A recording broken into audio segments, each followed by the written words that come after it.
ચાલો good morning વિદ્યાર્થી મિત્રો, બીજો પ્રશ્ન આપણે જોઈએ સ્વાધ્યાયનો. તેમાં ગણ સ્વાધ્યાય છે. ગણ a b અને c માટે a b બરાબર a c અને a છે b બરાબર a છે c, તો સાબિત કરો b બરાબર c.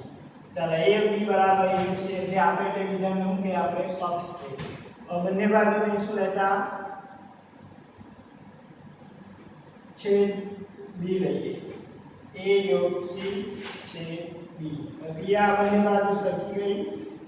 ચાલો અહીંયા આપણે જવાબ b ના દરેક સદિશમાં સમાયેલા a योग b માં બરાબર. અહીંયા b ઉગણ a योग b હશે, તો આનો તો આપણને આન્સર મળે b છેદ a योग b બરાબર b મળે બરાબર. નર્વસ હવે એની જગ્યા પર આપણે b, પછી આપણે અહીંયા છેદનો યોગ પર વિભાજન લખીશું. બોલો અહીંયા a છેદ b યોગ શું થશે c છેદ b. હવે જે આપેલું છે અહીંયા જુઓ, કોઈ માહિતી છે a છેદ b બરાબર a છેદ c બરાબર, એટલે તમે a છેદ b ની જગ્યા પર લખીશું a છેદ c. એ પછી આપણે પરિણામ નંબર આ 1 મળી. હવે આપણે બીજું પરિણામ a योग b बराबर a योग c છે. અમે બંને બાજુ છેદ લઉં પછી ન લઉં. a योग b છેદ c, a योग c છેદ c. ચાલો હવે બોલો અહીંયા a છેદ c योग b છેદ c. ચાલો અહીંયા c ના દરેક સભ્ય a योग c માં સમાયેલા છે. અહીંયા પણ એવું છે c ઉગણ a योग c. मान એનું કહેવાય a योग c છેદ c બરાબર શું મળે c મળે. અહીંયા શું મળવાનું c મળવાનું.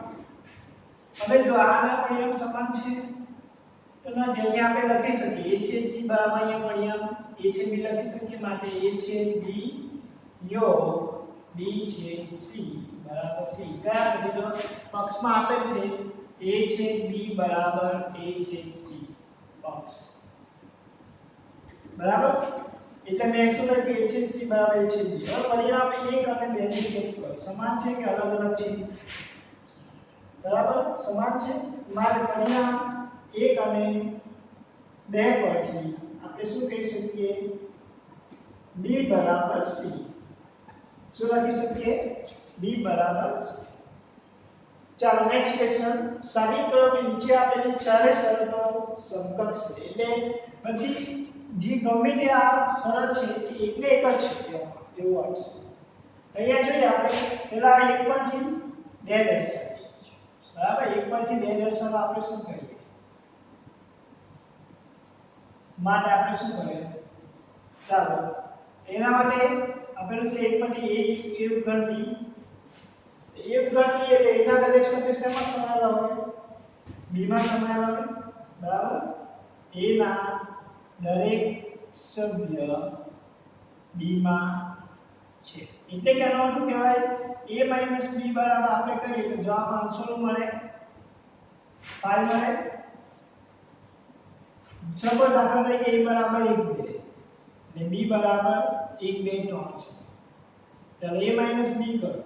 વ્યાખ્યા અનુસાર શું જાય ગણ b c બનના. ગણ b માં 1 2 3 બધા એના સભ્યો લખવાના એટલે ખાલી કરાવે. તો a - b = શું મળે આન્સર 5. એટલે આપણે કહી શકીએ a ઉગણ b પરથી a - b = 5 છે. ચલો 2 પરથી આપણે 3 દર્શાવવા છે બરાબર. 2 પરથી 3 દર્શાવવા આપણે શું કરીએ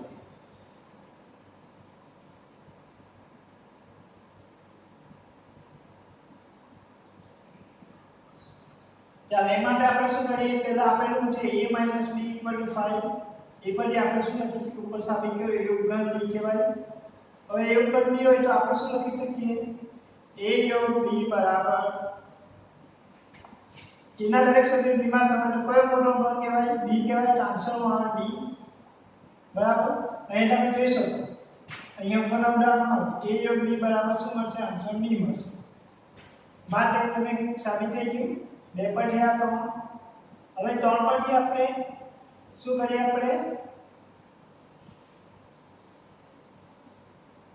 4 બટા 3.4 બટા દર્શાવવા માટે આપણે ચાલો 3 કયું છે વિધાન a યોગ b બરાબર b ચાલો a યોગ b બરાબર b હોય તો એના પરથી આપણે શું કહી શકીએ a યોગ ઘન b બરાબર a યોગ ઘન b પરથી આપણે શું કહી શકીએ a છે b બરાબર છે એટલે નાનો લખવાનો આમાંથી a ને b માં કયો નાનો a માટે સાબિત થઈ ગયું માટે આપણે જોઈ શકીએ કે નીચે આપેલી ચારે સરળ કેવી છે એકબીજાની સમકક્ષ કોઈ જુદી નથી એક જ વસ્તુ કહેવા માંગે છે એટલે કે a ઉપર b હોય તો આપણે કહી શકીએ a - b = 5 a યોગ b બરાબર b લખી શકીએ અને a છે a બરાબર શું લખી શકીએ a છે b બરાબર a લખી શકીએ હવે પછી આપણે પાંચમો ક્વેશ્ચન જોઈએ પાંચમા ક્વેશ્ચનમાં a ઉપર b છે तो आपकी व्याख्या अनुसार શું કહેવાય તો x belongs to a તો x belongs to b વ્યાખ્યા આવી છે આપણે ઉપરની વ્યાખ્યા a ઉપગણ b હોય તો આપણે આ લખી શકીએ એક x belongs to a તો x belongs to b નહીં તો આપણે અહીંયા તો લખીશું અને આને આપણે ઇમ્પ્લાય ચાલો આપણે આના પેટી આ સાબિત કરવું છે એટલે કે આનો દરેક સભ્ય આમાં સમાયેલો છે ઉપરની વ્યાખ્યા ચાલો x belongs to ધારો કે મેં લઉં છું x belongs to c - b લઉં છું ચાલો હવે આપણે કેવો x એ c - b નો સભ્ય છે આના પરથી શું કહેવાય c - b એટલે આપણે ઘન b સિવાયના c ના સભ્ય એટલે કે અહીંયા શું કહેવાય x belongs to c પણ x does not belongs to b આપણે જોઈએ કે ઘન b સિવાયના c ના સભ્ય એટલે કે આ c નો સભ્ય છે પણ b નો સભ્ય નથી ચાલો હવે આપણે અહીંયા x belongs to c - a x does not belongs to b આપણે બીજું કહી શકાય જો a ઘન b તો અહીંયા આપણે લખી શકીએ x does not belongs to b તો x does not belongs to a એવું લખીશું બરાબર માટે x belongs to c પણ અહીંયા શું લખ્યું કે x does not belongs to a અહીંયા a ઘન b આપેલ છે એટલા માટે કયા કારણે a ઘન b બરાબર ચાલો તમારે એવું કહી શકાય x belongs to c - a વ્યાખ્યા તફાવતની વ્યાખ્યા ગણ c નો સભ્ય તો ગણ a નો સભ્ય ન હોય તેવા ગણને આપણે શું કહે છે તફાવત માટે આપણી વ્યાખ્યાનું સાબિત થઈ ગયું x belongs to c - b તો અહીં કોનો સાબિત થયો x belongs to c - a માટે શું કહી શકાય c - b ઉપગણ c - a આ રીતે તમને ત્રીજો ચોથો અને પાંચમો ક્વેશ્ચન ખ્યાલ આવી જશે એના પછી આપણે નેક્સ્ટ ક્વેશ્ચન પર જઈએ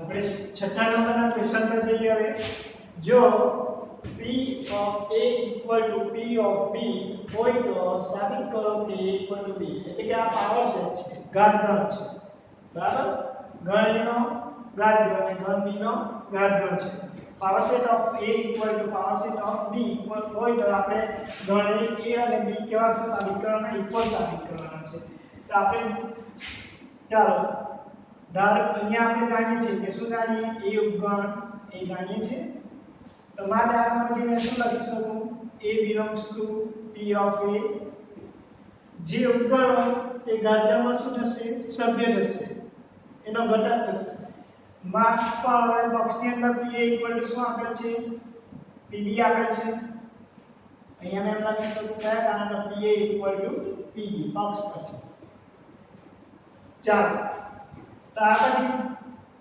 પછી a કોનો સભ્ય છે પાવર સેટ ઓફ b નો એટલે માટે હું શું થવાનો a ઉપગણ b થવાનો ઘન b નો શું થવાનો ઉપગણ થવાનો નેક્સ્ટ આપણે જોઈએ પરિણામ નંબર 1 b ઉપગણ b આપણે જાણીએ છીએ દરેક પોતે પોતાનો સભ્ય છે તો એ પછી શું લખી શકું મેં b belongs to power set of b લખી શકાય જે ઉપગણ એટલે આના સભ્ય થશે માટે b belongs to power set of a એક આંતર પક્ષ પરથી પક્ષમાં આપેલ છે pa = p આ pb = p લખી માટે શું કહી શકાય b ઉપગણ a પરિણામ 1 અને 2 જુઓ પરિણામ 1 અને 2 પરથી શું કહેવાશે a ઉપગણ b અને b ઉપગણ a તો આપણે શું લખી શકીએ a બરાબર b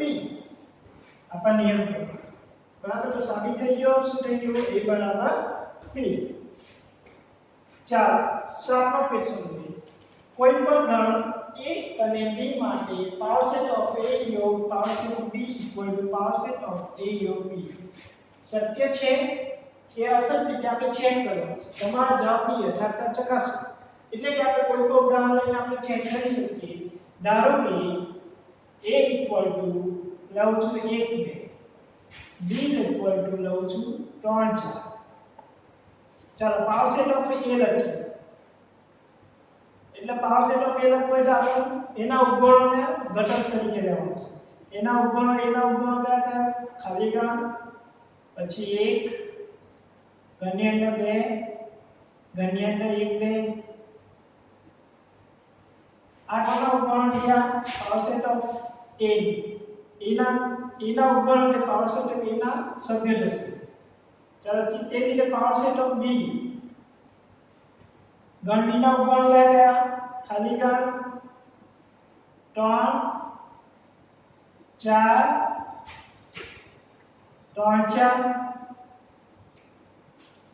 તો ગણ b ના ઉપગણથી બનતા ગણને આપણે શું કહેવામાં આવે ઘાતગણ ગણ b નો ઘાતગણ પાવર સેટ ઓફ b થશે હવે આપણે એનો શું લઈશું યોગ લઈશું પાવર સેટ ઓફ a યોગ પાવર સેટ ઓફ b ચાલો યોગ એટલે તમામ સભ્યોમાં ખાલી ગણ 1 2 1 2 3 4 3 4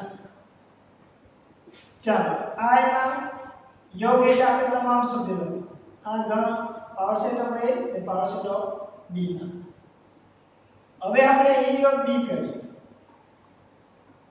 a યોગ b માં 1 2 યોગ 3 4 અને પરિણામ નંબર 1 આપીશ કયા આવે યોગગણમાં 1 2 3 4 ચાલો પાવર સેટ ઓફ a યોગ b એટલે કે ગણ a યોગ b ના ઉપગણો એક તો કયો ઉપગણ 5 પછી બીજા એકાકી ગણ ગણીએ 1 2 3 4 પછી આપણે 1 2 1 3 1 4 પછી 2 3 2 4 3 4 ઓકે પછી આપણે 3 ગણનો સભ્ય 1 2 3 સભ્યવાળો ગણ 1 2 3 2 3 4 પછી 3 4 2 3 4 1 પછી 4 1 2 પછી છેલ્લે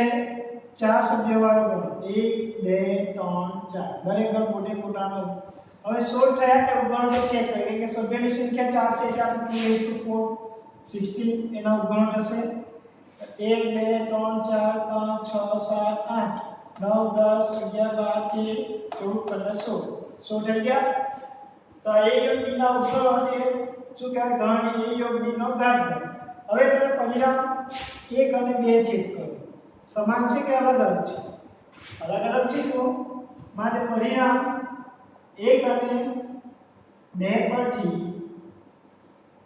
શું કહેવાય પાવર સેટ ઓફ a યોગ power set of b is not equal to power set of a યોગ b માટે આપેલ વિધાન કેવું છે અસત્ય છે આપેલ વિધાન અસત્ય છે દરેકને ખ્યાલ આવી ગયો છે સાતમો ક્વેશ્ચન. હવે આપણે જોઈએ આઠમો ક્વેશ્ચન. આઠમો ક્વેશ્ચન કોઈ પણ ગણ a અને b માટે સાબિત કરો કે a બરાબર a છે b યોગ a માઈનસ b. ચાલો મેં પહેલો સાબિત કરું a છે b યોગ a માઈનસ b છે. તો આપણી પાસે a છે b a માઈનસ b નો અર્થ શું કહેવાય? a છે b ડેશ. બંને સેમ છે બરાબર. અહીંયા આપણી પાસે આ સૂત્ર છે કે a માઈનસ b બરાબર a છે b ડેશ અને b માઈનસ a બરાબર b છે a ડેશ. આ સૂત્ર તરીકે યાદ. ચાલો હવે અહીંયા છેદનું યોગ પર વિભાજન છે. મેં આમ લખી શકું a છે b યોગ b ડેશ બરાબર. હવે b યોગ b ડેશ કયો નિયમ લગાવ્યો? છેદનું યોગ પર વિભાજનનો નિયમ. ચાલો બોલો અહીંયા b યોગ b ડેશ બરાબર શું થશે? આના બરાબર a છે b યોગ b ડેશ બરાબર u. હવે a છે u a ઉપગણ u છે તો a છે u બરાબર શું થાય? નાનો સભ્ય a થશે. એટલે જવાબ મળી ગયો તમને. a સાબિત થઈ ગયો. a લાવવાનો તો બીજો લઈએ. બીજામાં a યોગ b માઈનસ a છે. ચાલો બોલો આમાં a યોગ b માઈનસ a એટલે b છે b ડેશ માટે યોગનું છેદ પર વિભાજનનો નિયમ લગાવો. a યોગ b છે a યોગ a ડેશ. ખ્યાલ આવ્યો?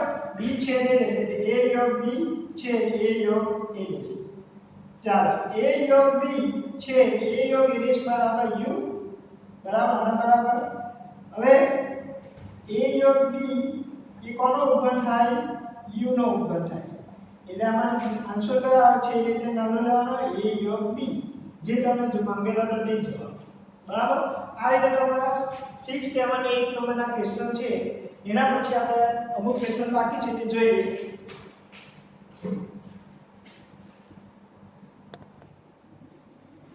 ચલો નેક્સ્ટ ક્વેશ્ચન જોઈએ આપણે. નવમો ક્વેશ્ચન બરાબર. ગણના ગુણધર્મોનો ઉપયોગ કરીને સાબિત કરો કે 1 નંબર a યોગ કૌંસમાં a છે b ઇક્વલ ટુ a સાબિત કરો.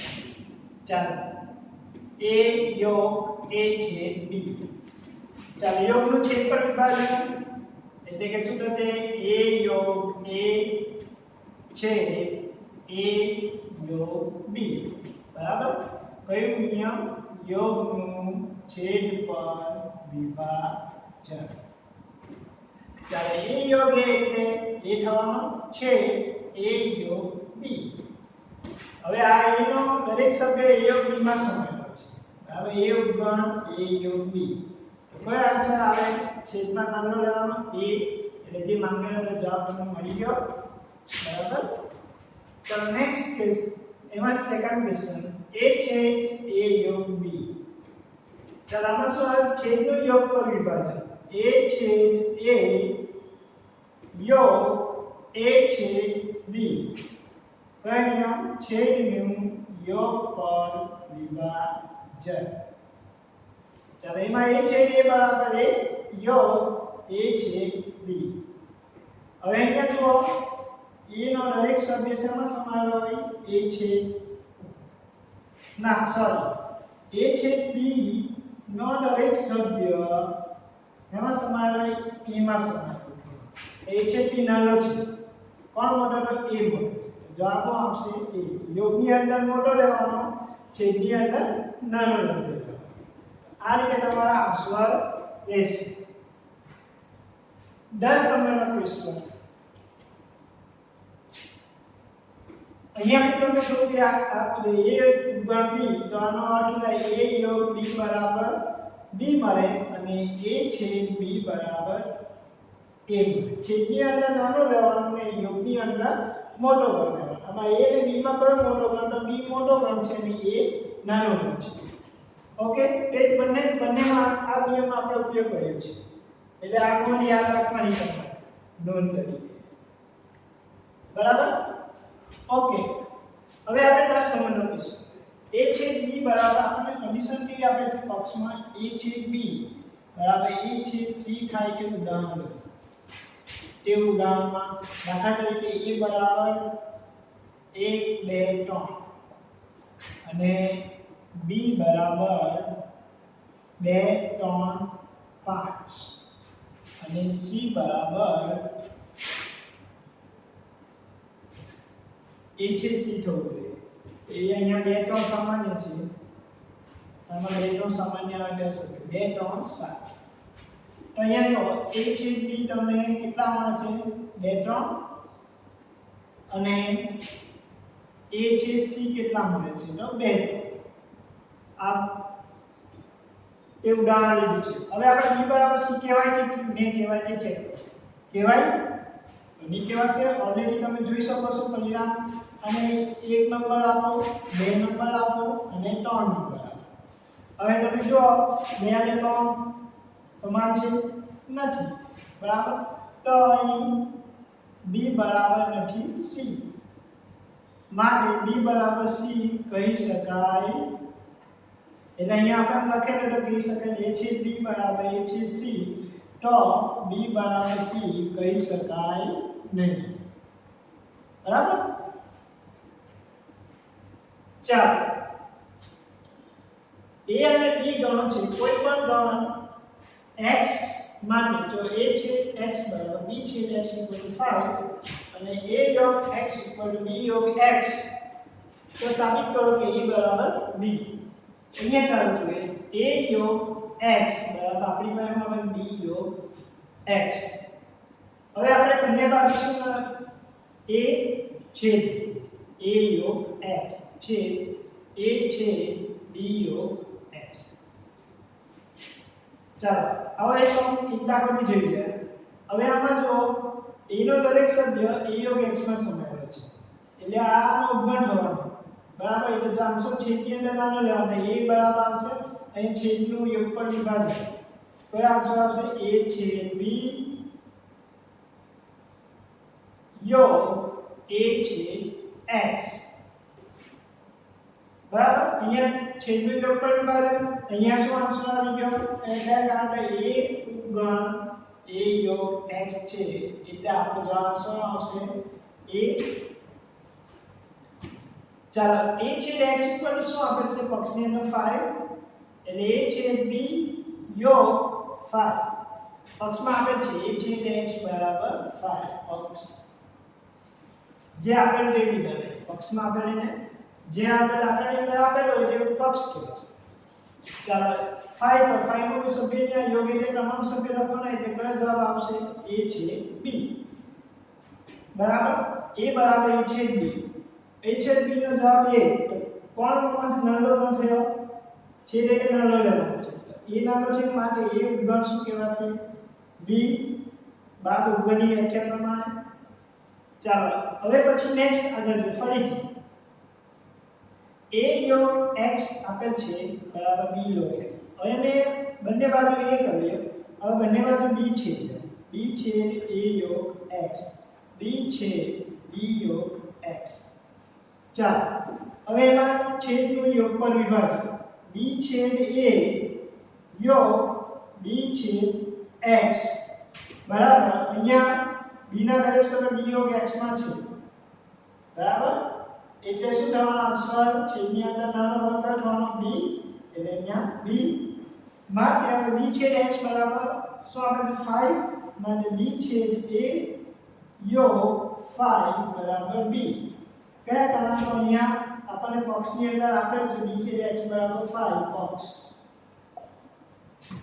ચાલો યોગ બરાબર શું આન્સર આવવાનો છે b છેદ a બરાબર b માટે a છેદ b બરાબર b આનો અર્થ કહેવાય કયો ગણ અહીંયા નાનો છે કહેવાય b કહેવાય છેદનો આન્સર આવે b ગણ a તો આ પરિણામ અને આ પરિણામ 1 અને 2 પરથી આપણે કહી શકીએ a બરાબર b પરિણામ 1 અને 2 પરથી આપણે શું કહી શકીએ a બરાબર b આ એટલે આપણો લાસ્ટ ક્વેશ્ચન હતો એ 11 એના પછીના નેક્સ્ટ ક્વેશ્ચન આપણે જોઈશું ઓકે, ખ્યાલ આવી ગયો છે દરેકને? Thank you.